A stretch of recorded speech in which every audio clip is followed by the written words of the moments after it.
Hello everyone, welcome back to the SnookerAddict channel. Right, before I get into reviewing last week's English Open, I am going to preface this video by saying that I am in the middle of a bit of a horrendous cold. So, if you don't want to listen to some random congested Englishman talk about snooker for the next 10 minutes, I'm not going to be offended. It's fine, you can skip. But, if you are happy, just to bear with me, if you will, bear with me for a few minutes of your time. We are going to look back at last week's English Open, where Judd Trump ended. I mean, it's a little bit of a drought for him, isn't it? I think it's 19 months since he last won a ranking tournament. Obviously, he won the Masters at the start of this year, but it's been a while since he's won a full ranking title. Well, he put that to bed this week. Really good performance. I've been saying it for a while. Actually, right at the beginning of the season, one of my first videos, I talked about how impressed I was at how well he started the season. I've really expected big things from him. He looks back. Even when he won the Masters in January, it wasn't his best by any stretch of the imagination, let's be honest. But he got through in what was a wonderful week for him. But he looks confident. He looks like he's got his game back. And that was on full showing last week.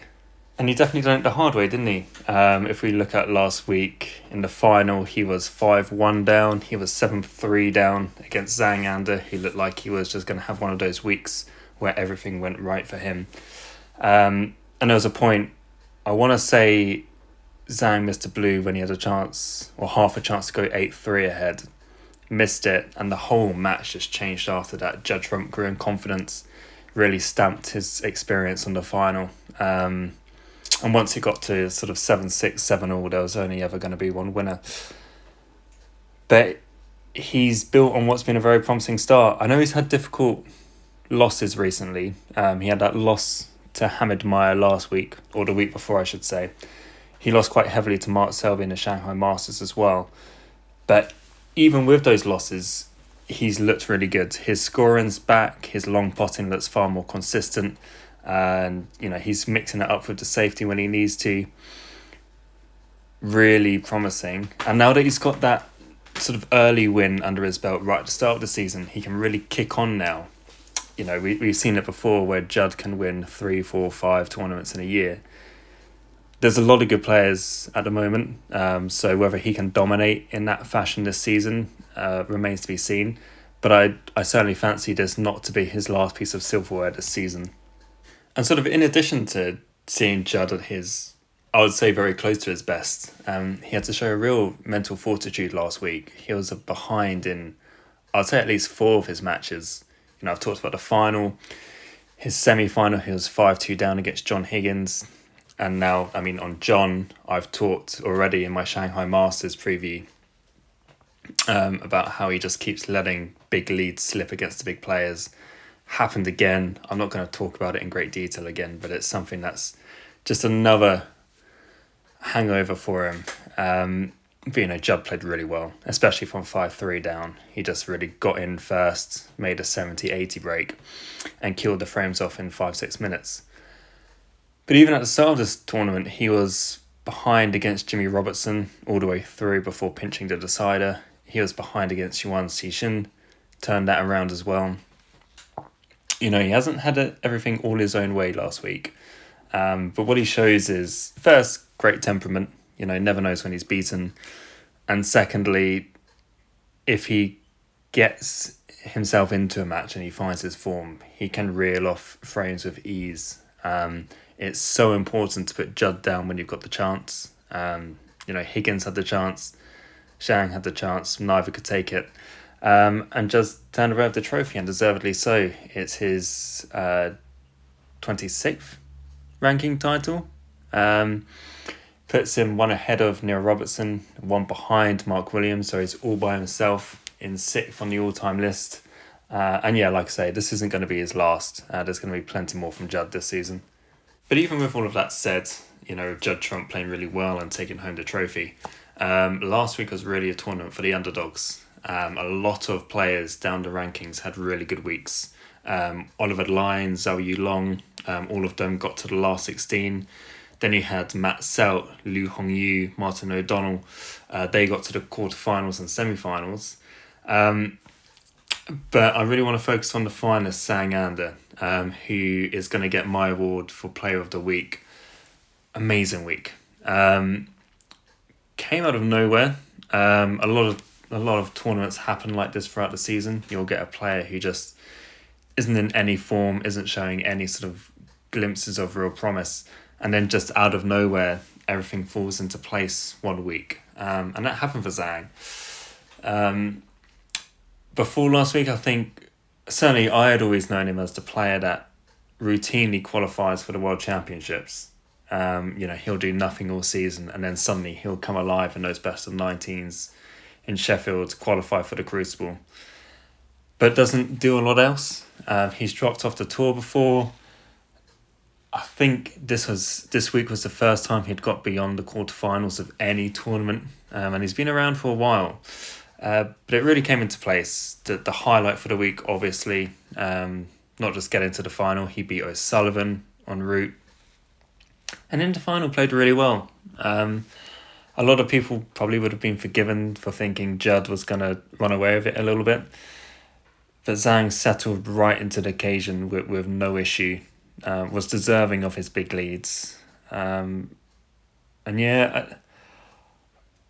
term bottling something gets thrown around quite a lot when players lose big leads, not just in snooker and sport in general.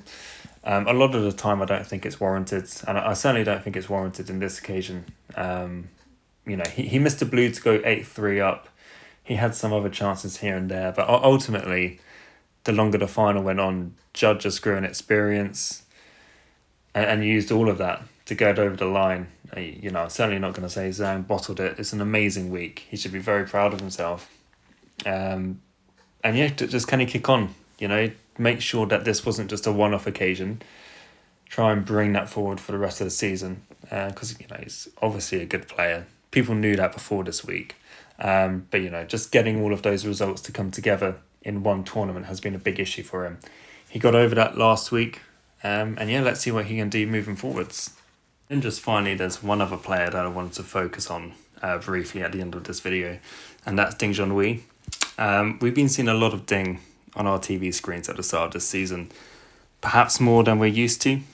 Ding's always been a player in the past that's picked and chosen his events, doesn't like to play in everything.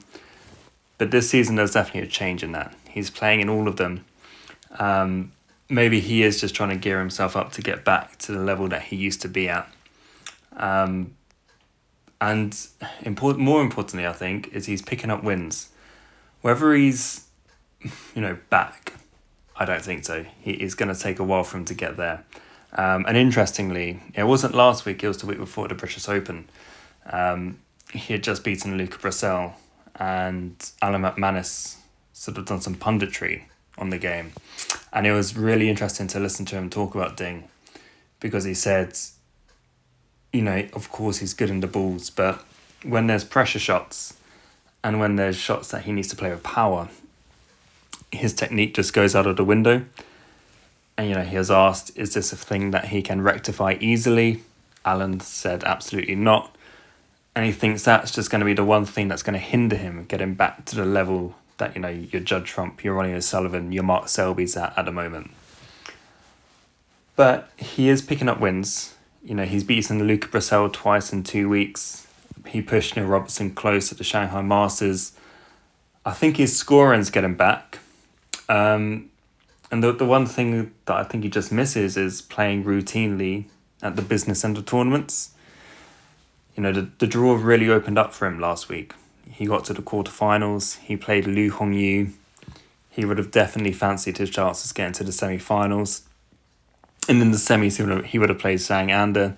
Again, he probably would have fancied himself to get to the final. It was a really big opportunity for Ding because of his just lack of recent success.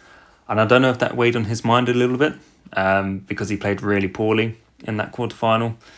Gifted so many chances to the youngster who really should have been sort of dominating, using his experience to get past. Whether it was just the expectation of the occasion, or maybe he just had a bad game.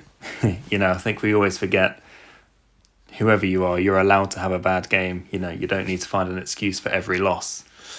But he will be kicking himself, because it was a good opportunity for Ding to at least get to a final. And once you're in the final, you've got every chance of winning the trophy. But I've seen a lot of Ding. I really want him to get back to his best. I love watching him play. Other than O'Sullivan, there's no one else break building wise who's better to watch. So I really do hope he gets back to that kind of level. Whether he does or not, that will remain to be seen. But he is giving himself the best opportunity, and that's really promising if you are a Ding Junhui fan. He's putting himself into as many tournaments as possible, and that's the only way he's going to try and build that sort of match experience that he's missing. But yeah, I do hope that at some point this season things will click into gear, and maybe he'll win a tournament at some point soon. But that's all for last week. Let's move on to this week. The tour is back in China for the Wuhan Open. The jokes just write themselves with that one. I'm not going to make one. I'll let you put them down in the comments. But it's the first time that snooker's over in Wuhan. It's the first ranking tournament in China since before COVID. Obviously, we were there a few weeks ago for Shanghai Masters. And we're going to be back there again next month for the International Championships. So the tour is definitely going back and forwards between England and China at the moment. But it's a big tournament. Another interesting one to see who's going to come out on top. So far this season, we've had 5 different tournaments, 5 different winners. Who's going to be the 6th? I will be back next Monday, as always, to review it. But until then, hope you don't catch a cold like me, and I'll see you then. Cheers.